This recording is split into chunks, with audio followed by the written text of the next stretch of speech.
Shifting from a scarcity to an abundance mindset. A legal disclaimer we put at the beginning of all of our presentations. This is for general and educational use only.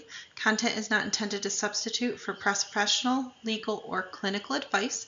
We strive to keep our information as accurate and timely as possible, but make no promises and guarantees it works for your local unique situation.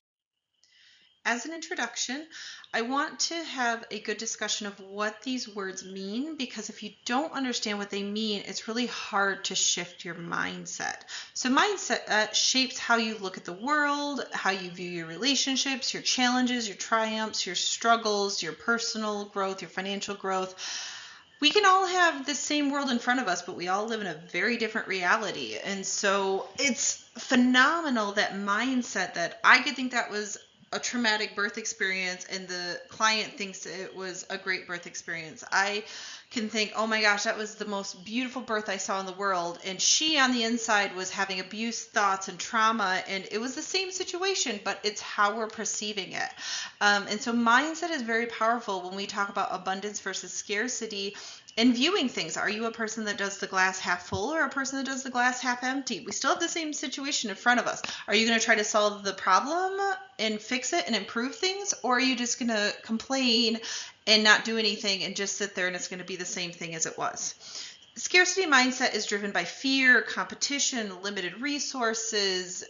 It's a lot of anxiety, and like in nursing, we eat our young, and as midwifery, there's so much scarcity mindset in midwifery. Like, it's just so toxic. I don't want to take a student because I don't want to train my competition. Like, there are so many people to serve. Like, there's not that many ladies that are choosing home births, and I'm like, the volume has doubled. You can't even handle, you have a waiting list. Like, there's just this world, that perception, that mindset that we live in, that I'm like, I can see all the other opportunities out there, and you're looking at it from a different lens and perspective. Like, 1 + 1 can equal 3, and this is why. Like, we need to collaborate. We need to have more abundance mindset. We need to support each other, because more value is going to come back to you, whether it's financially, it's relationships, it's knowledge, expertise, it's a good deal on something.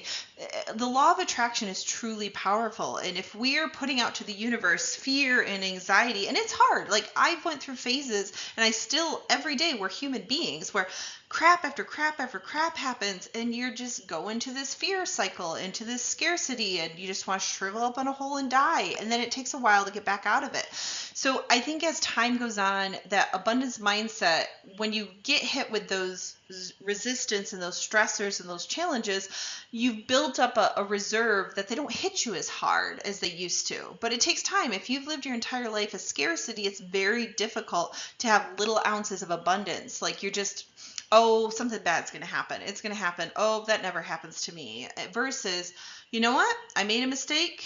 I'm going to learn from it.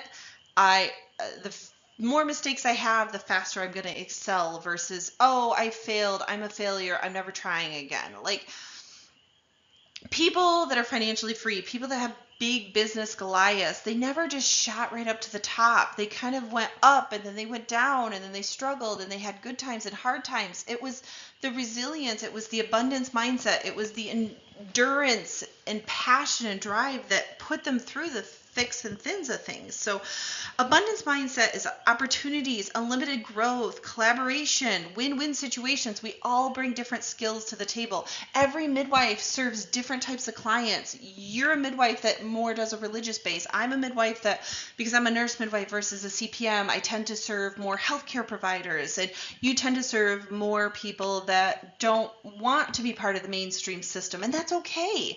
But we have to embrace and collaborate and refer, instead of talking bad about each other at consults and bringing each other down and nasty. When, like, I just see it at peer reviews, and I see it when a local midwife has a bad outcome. Like, and I am telling you, I've been down the rabbit hole of where I attack my colleague midwives, and I'm trying to get better and better, because it doesn't help us. It just hurts the greater midwifery. We have potential clients trying to see us, and we're all talking bad about each other. Like, we should be raving about each other. I don't care what they do on their business. It's the board of nursing. It's the board of midwifery. It's their decision to determine if they're safe or not safe. My job is to find midwives that are good fit for me and good fit for my colleagues to refer to.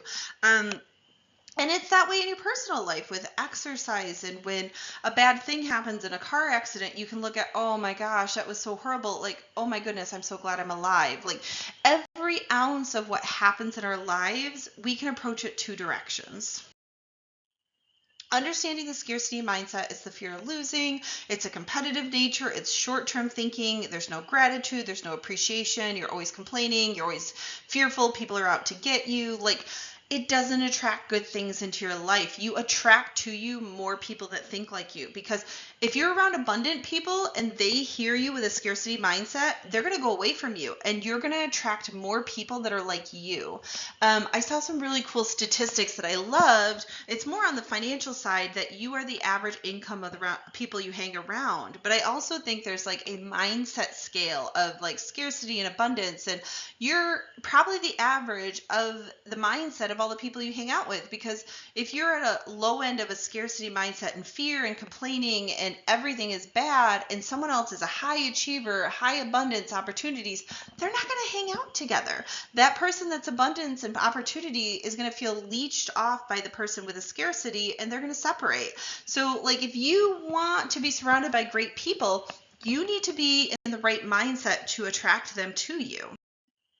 The keys of a scarcity mindset, and it's hard, like with the economy and the challenges and people feeling cornered right now. I get it.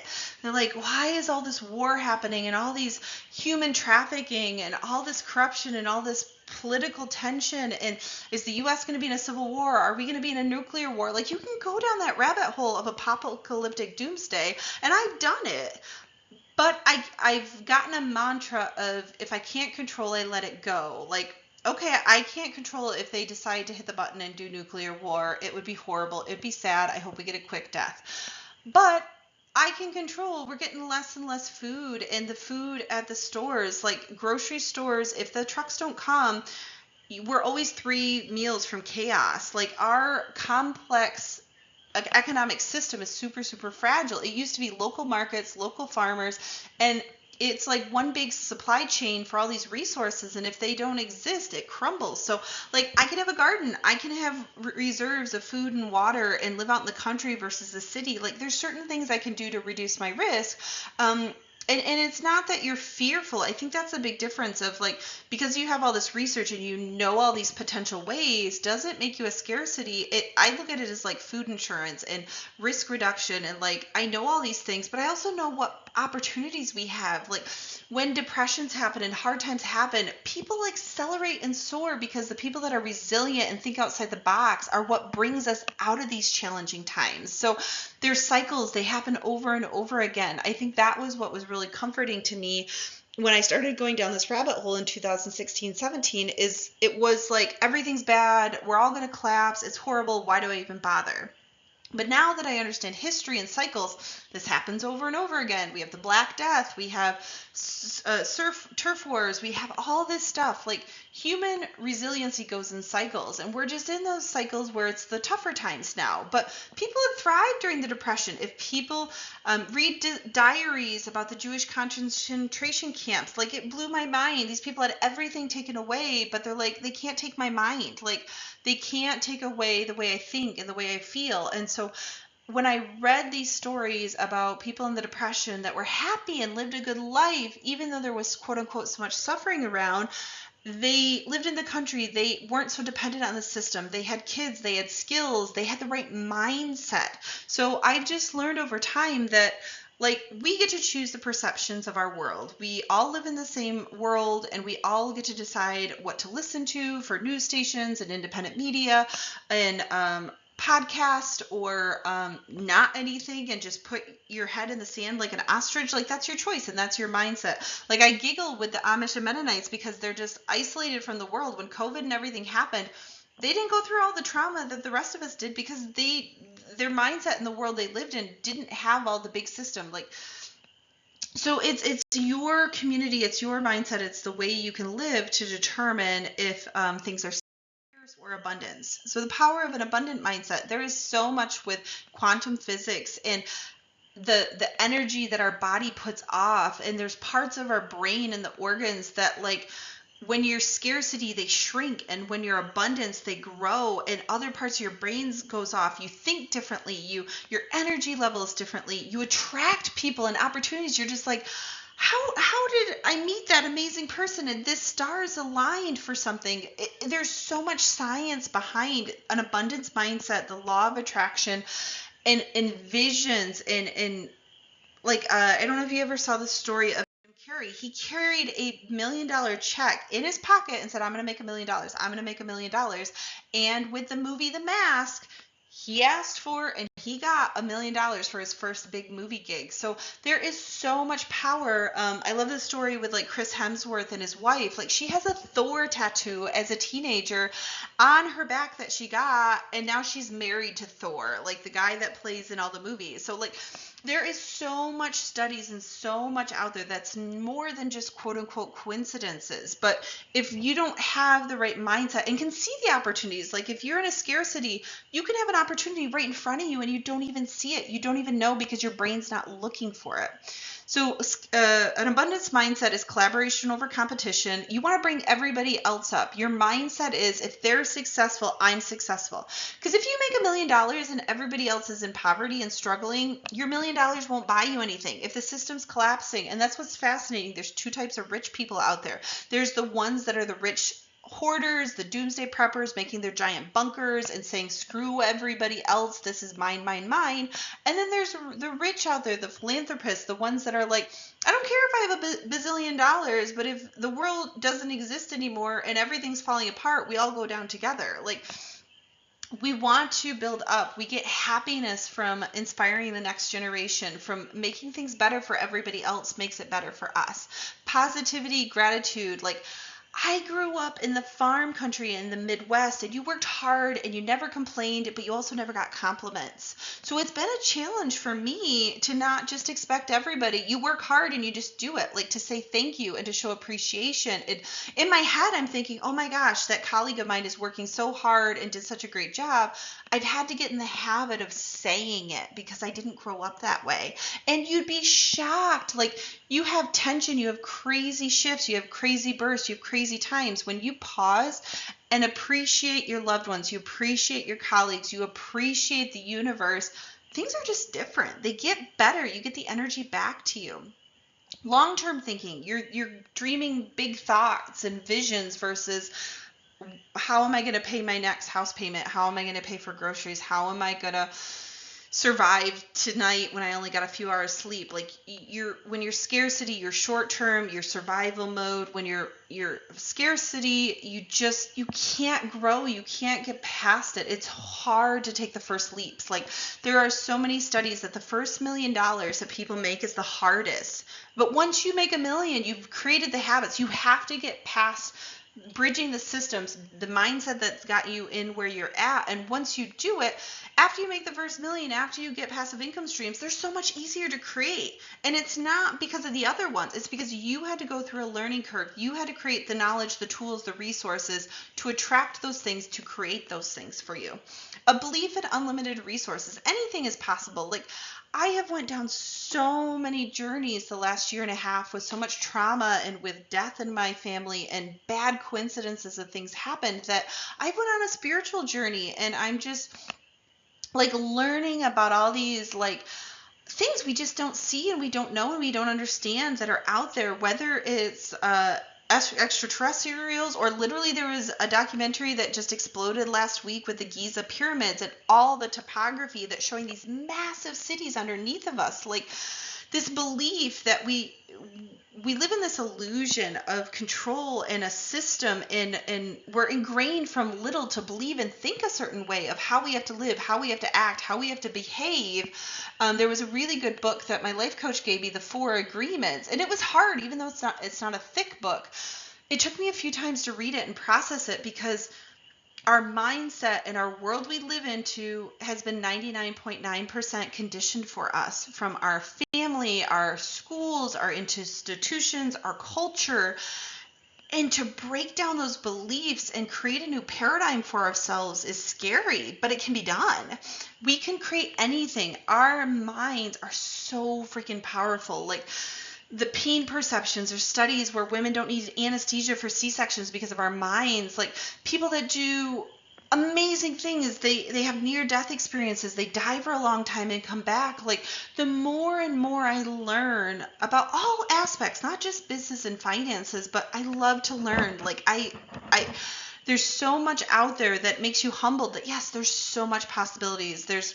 I believe there is some sort of reincarnation, some afterlife. There's a very consistent theme with all these religions out there of the core of where we all came from. And so it's just fascinating to me. So having a belief of anything is possible, and these things happening, these challenges in life are part of our spirit's journey, and creating resilience and like having faith and trust that I need to go through this for something in the future. I don't know, I don't understand, but I have to embrace it. It's hard, it hurts, it's pain, but there's a reason for it. There's characteristics of that abundance thinking, a belief that there's enough for everybody. There's so much opportunity. You can see past the barriers into opportunities. You know how to fix the problems. You know how to leverage the expertise of all the wonderful people around you. You know how to inspire people to their ultimate potential. You're patient. You're resilient. You're a long-term planner. You're a leader. You're a mentor. You're an influencer. You focus on gratitude, contentment, and well-being. You're going to have people cross your paths that are angry and bitter. And I've just learned over time, because we used to take it so personally. I had so much trauma as a child that it was like, oh my gosh, they're mad at me and it's me. And you start learning about psychology and fear, and 95% of the time you're just the current punching bag. There's something going on in their life and you're just in front of them. And so we have to be kind and passionate to ourselves, that if someone's getting angry with me, oh my gosh, I'm not a bad person. I got to reflect. Okay, did I do something wrong? Did I screw up? Did I make a mistake? Or is it, you know what, they're going through a really hard time, a bad day, a divorce. Like I can't put myself in their shoes and have a clue what's going on in their life. There's a really good philosophy about the golden rule, but my favorite one is the platinum rule, and very few people know about it. So the golden rule is do unto others as you want to have done to you. But the platinum rule is do unto others how they would like to be treated. And in talking about like learning how to read people, what drives them, there's a emotional fingerprint book that's phenomenal, that by listening to how people talk, are they driven by money? Are they driven by lifestyle? Are they driven by teams and creativity and community? You can learn how they're driven, and then you can translate how you're driven into what they love and passions. It's the same end goal, but you're approaching it where it hits their drive points. But we have no clue what's going on in that other person's lives, in their personal. We only see a tiny bit when they're responding and reacting to us. So being kind to each other, being kind to ourselves, more love in the world and more peace. Like if Gandhi was around right now, like I think of all these amazing people we've had throughout history, that it was love and passion and kindness for people that hated us and caused violence, and just deep empathy for them changes things so much. So we talked extensively about why shifting to an abundance mindset matters. Like there's just so much, like, and it's hard. You go through phases. You're never going to be 100% in an abundance mindset. It's just not possible. You're sleep deprived. You stub your toe. You've gotten in a car accident. You locked your keys out. This went wrong. This went wrong. And you get frustrated. But I want you to be overall meditation, reading good books, surrounding yourself by good people, having fun, having an identity outside of being a midwife, and not being in an extreme survival mode financially and personally. It makes a big difference, and it's hard to get out of that cycle. I know from multiple stages of my life, but it's possible with the right support, the right mindset, and the right patience of time. So personal growth. Whether it's reading, whether it's joining support groups, whether it's going back to church, it's hanging out with your friends again, it's getting hobbies, it's exercising, it's eating better, it's drinking more water and sleep, personal self-care, personal growth, increasing yourself esteem. If you don't have any confidence and you don't think you're worth value, it's going to show to other people. You're going to be insecure. You're going to apologize all the time. You're not going to reach out and shake someone's hand and go to something. You're going to be more isolated and separated when you have poor self-esteem. You want to continuously learn. You want to learn about all kinds of things. You want to have a conversation with somebody outside of midwifery about trends and culture and history and movies. And the more you learn about, they all overlap into each other. Like, I have loved learning about business and finances and history because I can take these things and relate it to midwifery and give people the Cliff Note versions that's going to help them in their own life. In that professional success, like with your business being successful, serving more people, networking, looking out, how do I make a win-win situation versus I'm the best, everybody else sucks. Like, we need to look at how can we grow, how can we scale up, how can we serve more people in our communities. And the best way to do that is to create businesses, to create resources, tools, support groups, serve a value of challenges that you see in your community. I love. I get 1 in 10 midwifing consultant clients that are young and new and just a sponge, and they're going to make great things happen because of their mindset. And then there's other ones where they've been doing it the same way forever, and they just think they pay me a bunch of money and I'm going to solve their problems. And then they get mad and frustrated because they don't want the direct accountability. They don't want the direct mindset that you're in your situation because of yourself. If you're willing to change your habits, if you're willing to learn and open and pivot and adjust, great things can come to you. But if you're wanting me just to give you a band-aid and then as soon as we're done talking and consulting together, you're going to go back to the way you were, I can't fix your problems. And so I'm a very direct, empathetic consultant, but I call it as it is. And I've learned over the years that if someone isn't willing to fix and change themselves, it doesn't matter what knowledge, what tools, resources I have for them, it's not going to change in their life. I want all midwives and birth workers to have financial freedom. You are hearing this consistent theme through everything I do. Business knowledge, financial knowledge, the opportunities you have in life, the life you can live because of financial freedom. It's just night and day difference. I want you to dream big. I want you to dream to your ultimate potential in midwifery, in your personal life, and the bucket list of things you want to do. I challenge people to go big. And even if you only meet half of it, that is way better than someone making a mediocre goal and always consistently making it. So you're going to do smart investments. You're going to learn about the right things. You're going to build income streams. You're going to accrue assets. You're going to have the right budgets and savings accounts and add value to a larger scale of people. And you're going to change habits in your life. You're going to take care of yourself better. You're not going to eat out all the time. You're going to get rid of the credit card debt, and you're going to live simpler. You're going to get a more gas effective vehicle. You're going to get a smaller house. You're going to move. You're going to refinance your mortgage. You're going to look at these things that you can change in your life so that you have less expenses going out and you're increasing your income streams. Health and wealth go hand in hand. We talk about it all the time. You can have a retirement plan, and people can have millions of dollars, but if they have a heart attack, a stroke, they die of cancer early because of stress, and they take care of themselves, all this planning is for nothing.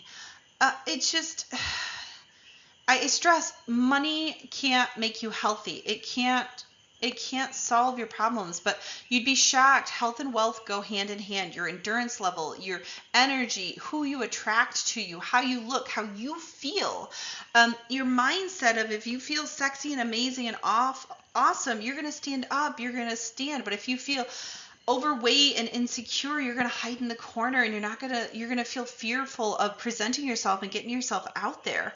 It's going to improve the relationships. It's going to improve your endurance, your stamina, to have health and wealth go hand in hand. So I want you guys all to shift from a scarcity mindset to an abundance. Even if you feel like you have an abundance mindset, you can take it to the next level. So how do we improve that? We shift? Practicing gratitude. My life coach has had me do for years a gratitude journal, and like the first habits she had me do in the beginning, and it was so difficult, was every day I had to write 100 things I was grateful for.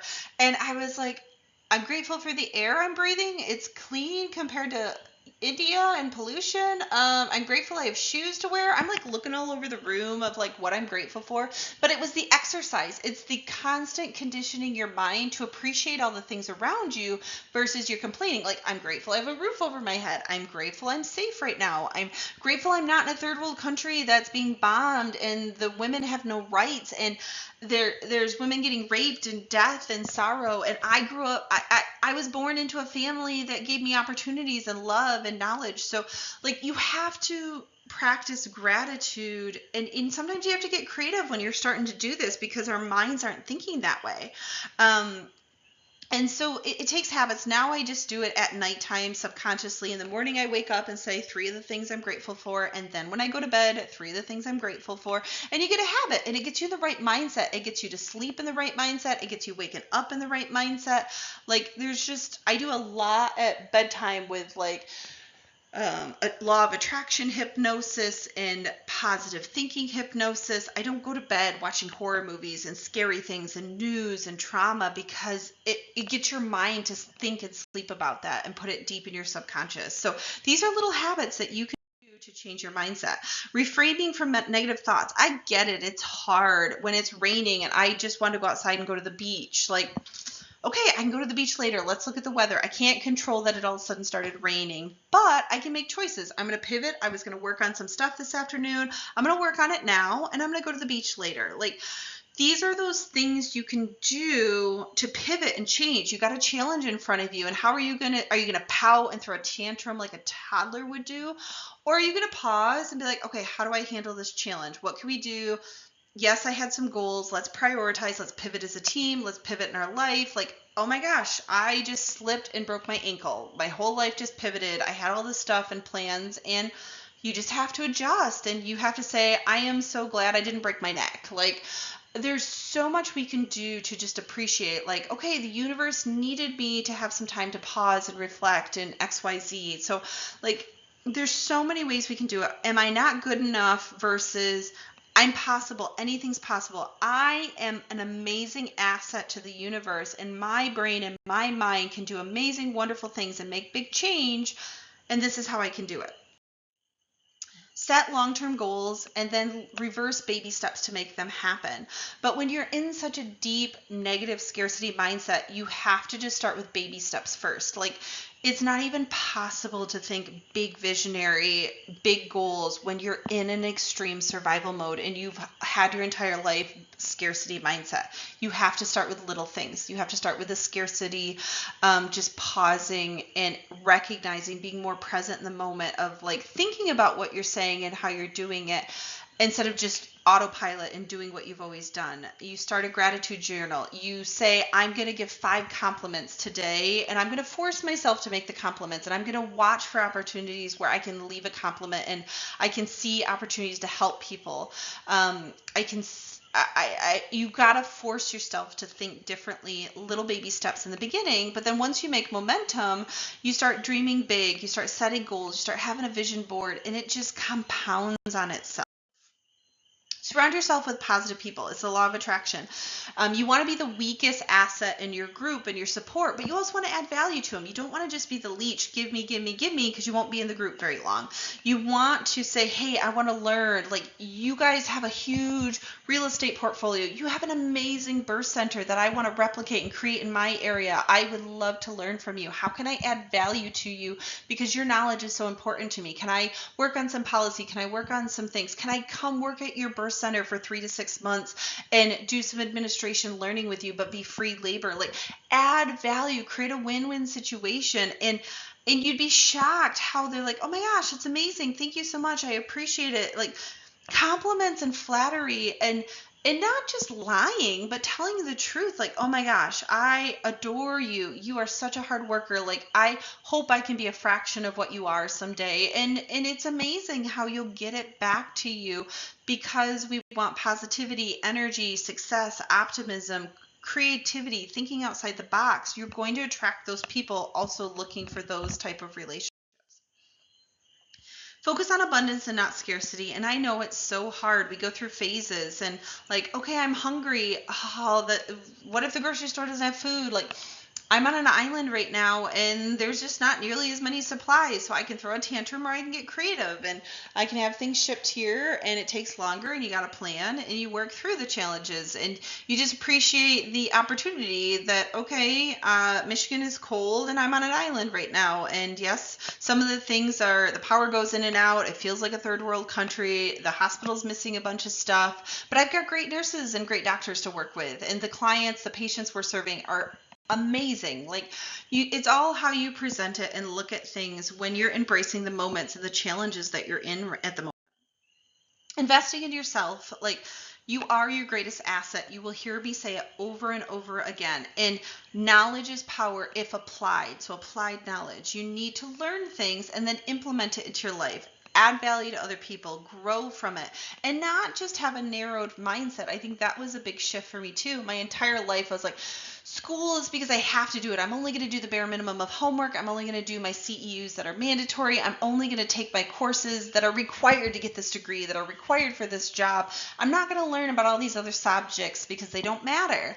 And then as I went through my burnout and my crisis 10 years ago, having a diversified knowledge of philosophy and history and geopolitics and money and finances has made me a better midwife, has made me a better person to support my family and to make a bigger scale impact on my passions and drives than if I only had my midwifery skills. So, like, learn your passions, learn what makes you happy, and then invest in yourself. Like, there's games out there that people are playing, and if you don't know the games, you're going to lose at them. I'm not saying the games are right or wrong when it comes to rules and the ethics of our society, but they're there. And do you want to be successful and be able to have a good life? You have to learn how to play those games. So as an overall conclusion, shifting from a scarcity mindset to an abundance mindset, it doesn't happen overnight. Most people are in scarcity. Most people are in fear. It's human nature. Fear isn't deeply ingrained in us. Like, it's a biological thing, but when you have a great thing happen, we're excited for a little bit. But when we make a mistake, we have trauma, it haunts us over and over again for a really long time because of that biological response. We're like, that lion tried to eat us, so you better watch out for dark bushes back in the day. And every time you see a dark bush, you're going to get fearful and anxious, even though there may or may not be a lion there, versus, oh my goodness, you made a great thing and you learned a great tool. You cheer and get excited a little bit, but it doesn't like reinforce and hit you all the time. Every single time you see that tool you invented, it doesn't hit you like it did at the beginning. So we have to understand our biology. We have to understand our human emotions and how they come out and how they respond, because it's going to help you understand yourself internally, but it's also going to help you understand other people and opportunities and the way the system is, and how do you change it, and how do you improve it, and how do you build those relationships, and create amazing opportunities that are endless. They're truly endless. But we also have to be realistic of like, okay, I create all these tools, all these resources, all these amazing things, and I'm showing the value. But if we're in a place in society that people aren't ready for it, if the healthcare system, I think, oh my gosh, all midwives should accept insurance, but then the pay reimbursement for insurance is such crap in their area, like I can't change that part of it. So there's another great series that I loved to watch, The Food That Made America, because it was really inspiring. Like, I think of often when I'm trying to change this big coalition for midwifery about the gentleman that did the Bird's Eye frozen foods, and he lived way up north in Canada. And it was before freezers and it was before frozen foods. When they would try to freeze things, it was too slow. And then when they thawed, it was all mushy and nasty. He was up way in Canada where it's minus 40 degrees and things would flash freeze. So then when he would rethaw them, they tasted just as good as if they were fresh. And so he invented warehouses that would flash freeze like the Canadian colds did. And he had all this amazing frozen food, but he had the problem that the system wasn't ready for it. People didn't have freezers at their houses. There were no trains that could transport the froze food. The grocery stores didn't have freezers. He had this amazing asset resource that could be a huge value to everybody, but the system wasn't ready for it based on technology, cultural perceptions, demands. And I think of that often with like midwifery and where we're at, and just the business and financial side, I know how important and how much this can change things, but if the system isn't ready for it, I'm just going to be patient and persistent. So Bird's Eye finally made a breakthrough with Marjorie Post, who was the daughter of the Post cereal owner. She created all the General Mills and all this collaboration coalition. Like, I adore her story. You'll have to definitely watch The Food That Shapes America. But Marjorie Post collaborated with Bird's Eye. She bought his company, collaborated. She created a system that could support his product, could support it. She got engineering of trains and refrigeration systems. She gave all the grocery stores freezers because she knew the bigger picture of the money, the value, the impact that these systems created. And so creating a win-win collaboration model impacts everybody on a larger scale. So it's just always a story that I give an example of, that sometimes we feel frustrated in our own little worlds that the system isn't quite ready for a midwife because the doctor supervisory is there, the laws are restrictive, the reimbursement is crap, our families have to pay cash, and the financial turmoil makes it hard for them to access midwifery. There's a lot of myths and culture and challenges, but if you look at abundance, you change one birth at a time. Those clients refer more great clients to you. You get involved in lobbying and involved in politics and advocacy, and you show the value, and you get these laws changed. Like, we can make big things happen, but we have to be able to have an abundance mindset and see the opportunities and see how to fix things.